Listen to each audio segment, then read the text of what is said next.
Bonjour à vous les moches, j'espère que vous allez bien aujourd'hui encore. Nous sommes donc vendredi, toujours en confinement, nous sommes au J5. J'espère que vos familles se portent à merveille, que vous avez toujours le moral au taquet et que vous arrivez à vous organiser. J'en profite pour rappeler que dans cette période, je pense qu'il y a deux valeurs à défendre. La toute première, c'est la solidarité. Je compte sur vous pour réussir à faire en sorte que vos petits camarades ne soient pas complètement largués, vous tenir au courant. Et la deuxième qualité attendue, c'est bien évidemment la sérénité, le calme. Surtout qu'en ce moment, on vous demande beaucoup, le temps d'organisation avec les ENT qui ne fonctionnent pas, Pronote, etc., font que vous êtes tous stressés, que vos parents sont tous stressés, que du coup tout le monde est tout stressé. On respire un bon coup, on va s'en sortir, ça va bien se passer, il n'y a pas de raison. Et d'ailleurs, pour prouver que tout va bien, rien de tel qu'un tout petit peu d'analyse de texte, avec là encore nos doux poèmes, si nous fait en terminer une bonne fois pour toutes avec le lyrisme romantique, nous pourrons passer à d'autres choses super excitantes comme les figures de style. La séance d'après, on va bien rigoler, ça va être super sympa. Donc hier, vous avez répondu aux questions 5, 6, 7 et 8. Je vous ai mis en pièce jointe sur le site la correction au format papier, que vous trouverez ici. Alors, je le répète, là encore, si vous n'avez pas d'imprimante, c'est pas grave, on panique pas.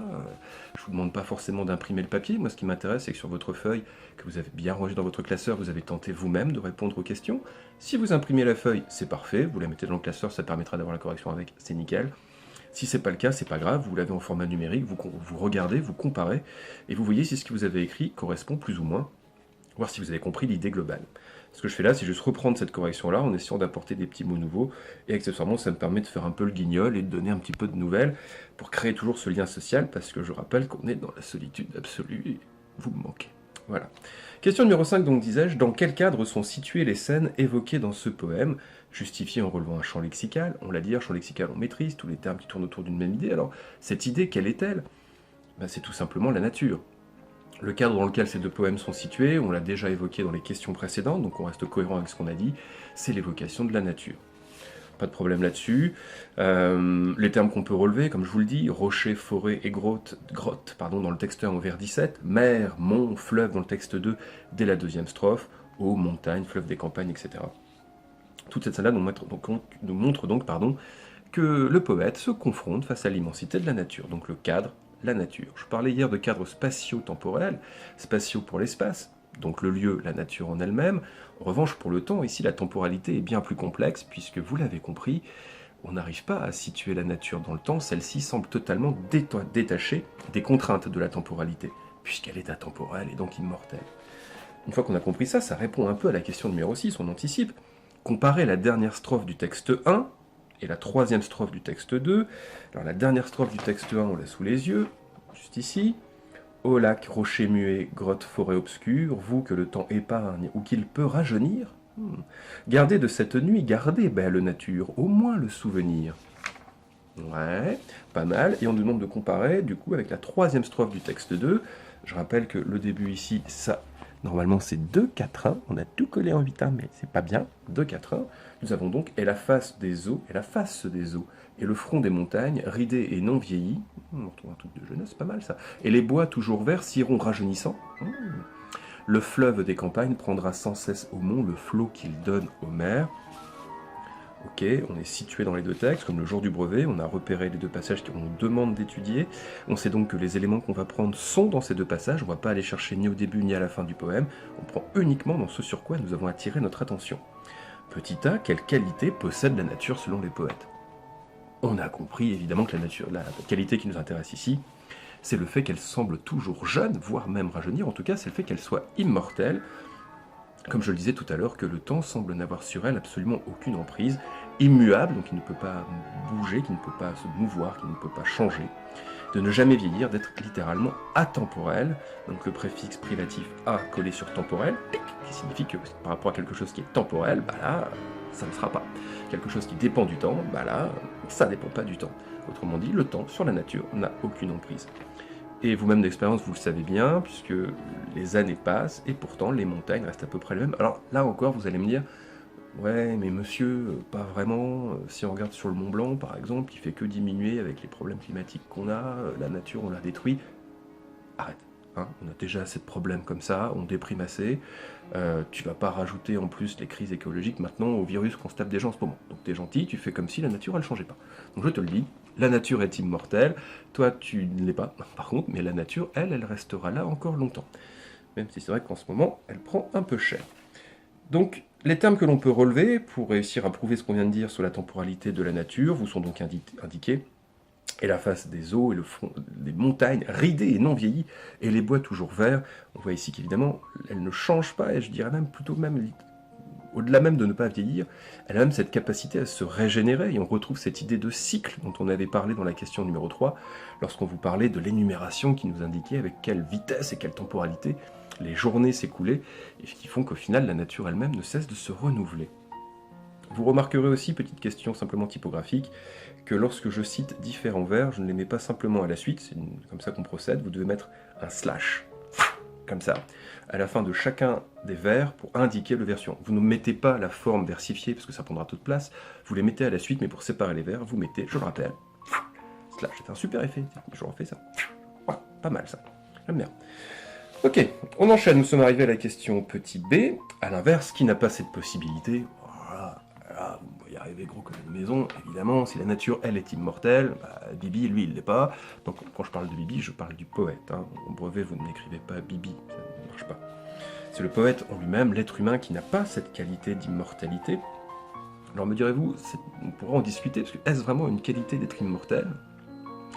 Est-ce que finalement, le fait de rendre les choses finies, de leur donner une fin, ne fait pas, au final, qu'elles ont peut-être plus de valeur?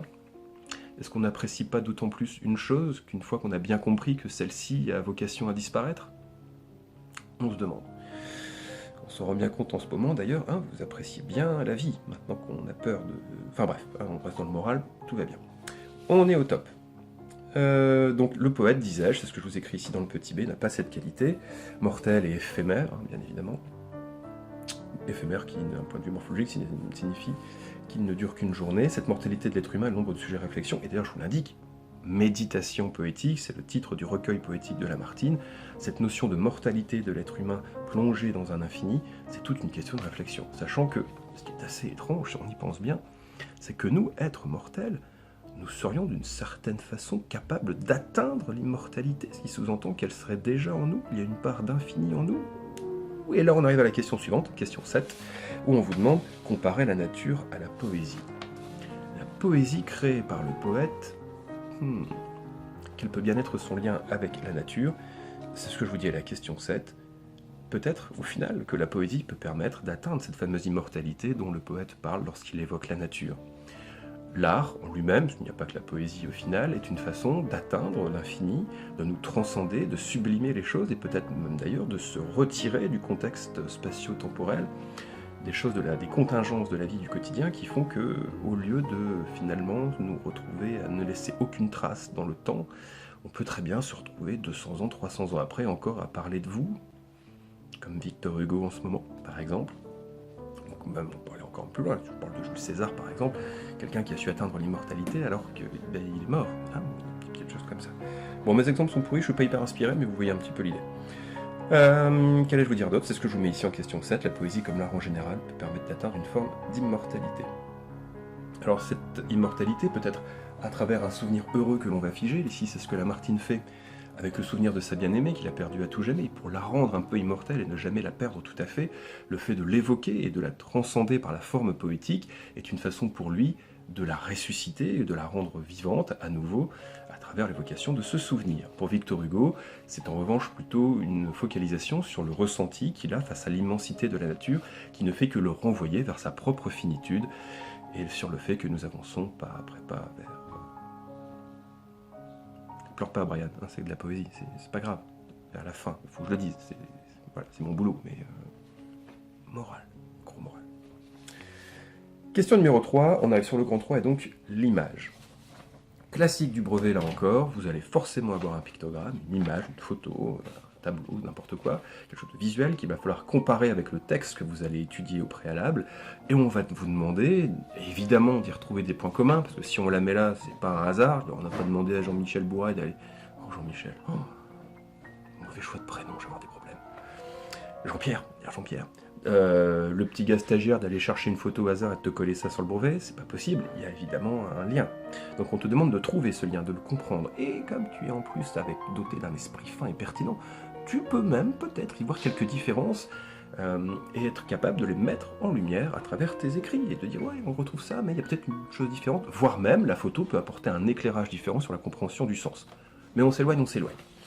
Ici, ce qui était à analyser, j'espère que vous avez tous réussi à cliquer sur cette petite image de Mr. Geek qui vous envoie normalement vers une petite vidéo qui explique un peu ce tableau, en tout cas dans les grandes lignes. Donc, je vous ai déjà expliqué, on met son doigt dans une tablette, on met la souris, bref. Quand on est sorti avec ça, vous avez donc vu que ce merveilleux tableau a impression de soleil levant, donc là de loin ça ressemble globalement à une galette sarrasine, vous voyez que dalle de ce que je montre, mais là par contre là vous le voyez beaucoup mieux, j'adore la technologie, super classe. Et vous avez donc eu cette fameuse interrogation, qu'est-ce que c'est que le lien entre ça et mon texte? Vous êtes malin, vous avez réfléchi et vous avez compris. Vous le voyez, ce tableau n'est pas précis, c'est-à-dire qu'on voit des silhouettes, on voit des formes étranges, on devine plus qu'on ne voit véritablement, nous sommes ici dans quelque chose qui semble très flou et très vague, et pourtant on comprend bien. On voit les barques sur l'eau, on voit une sorte de port posé derrière, un petit soleil qui brille dans le fond, on arrive à se repérer, on arrive à deviner ce qui est là, on voit les petites cheminées d'usine derrière. Alors, pour le contexte, je vous explique un peu d'où ça vient, etc. Ce qui m'intéresse surtout, c'est votre ressenti par rapport à cette image. Et vous vous dites, alors déjà, ça représente quelque chose de naturel. On est sur la mer, on est sur la représentation d'un fleuve, d'un océan, voilà. Lien avec le poème, déjà on est dedans. Et ensuite, nous sommes dans quelque chose qui va plus relever du ressenti que de la définition précise. Et bien là, c'est exactement ce qui nous intéresse ici dans notre thème sur le lyrisme romantique. Je vais essayer d'articuler, sinon ça va être très compliqué pendant le mois complet. Et ce lyrisme romantique, ce n'est ni plus ni moins que l'expression d'un ressenti et d'un sentiment, sans que l'on puisse véritablement, avec précision, réussir à expliquer les choses de façon très claire, très carrée. En revanche, ce qu'on fait, c'est qu'on devine ici ce qu'on ressent, le cœur humain, l'expression du cœur. Comme je vous le dis là, l'expression de la nature, on retrouve ce mouvement-là, et enfin ce mouvement d'impression, impression de soleil levant, qui vous-même, lorsque vous tentez d'expliquer ce que vous ressentez, et vous ressentez à ces moments-là, aussi jeune que vous êtes, et du haut de votre jeune expérience, la complexité que ça peut être d'expliquer ce qu'on ressent véritablement, d'où cette phrase merveilleuse que vous utilisez assez souvent, qui est « je sais pas comment le dire ». C'est là, je sais pas comment dire. C'est que les mots vous manquent, le manque de vocabulaire s'ajoute, et surtout la complexité du ressenti qui demande une mise en forme extrêmement complexe et précise, et les mots parfois ne suffisent pas. Car on ne le comprend pas, déjà forcément bien nous-mêmes, je pense toujours à ce petit alexandrin, ce qui se conçoit bien s'énonce clairement, et les mots pour le dire arrivent aisément. Le ressenti, en revanche, c'est beaucoup plus flou, beaucoup plus subtil. Le souvenir en lui-même que vous éprouvez d'un moment heureux aura cette aptitude à rester relativement flou, sans être d'une très grande précision. Impression de soleil levant, tableau essentiel, que vous sachiez au moins déjà à quoi ça ressemble, c'est déjà bien, puisque je le rappelle, c'est lui qui est fondateur du mouvement de l'impressionnisme, qui va donc amener les peintres à se détacher un peu de cette volonté de représenter absolument le réel dans ses moindres détails. D'ailleurs, en littérature, on aura par la suite le courant réaliste, qui fait un peu comment dirais-je, écho à cette volonté de représenter les choses précisément. On ira même plus loin encore avec le naturalisme, je lis ça comme ça. Et en peinture, en revanche, l'impressionnisme va cette fois-ci se tourner non plus sur la représentation du réel, mais sur le sentiment, le ressenti. Nous sommes pile poil dans le lyrisme. Pas mal comme fin, hein, j'aime bien. J'espère que vous allez bien. Fighting, je vous souhaite un excellent week-end. Vous ne stressez pas, vous vous détendez. Pas de travail à faire ce week-end, j'en donnerai lundi matin. Je vais essayer d'anticiper pour que ça puisse être tout prêt dès le lundi matin quand vous vous connectez, un petit truc qui est demandé. J'en demande pas trop, vous faites de votre mieux, j'ai confiance en vous. Je rappelle, solidarité, on aide ses camarades qui sont en galère derrière, sur les groupes machin, truc bidule. Vous essayez de faire en sorte que tout le monde se tienne au courant. Et calme, sérénité, zen, tout va bien. Faites du sport, hein, et mangez des tartiflets. Résistance.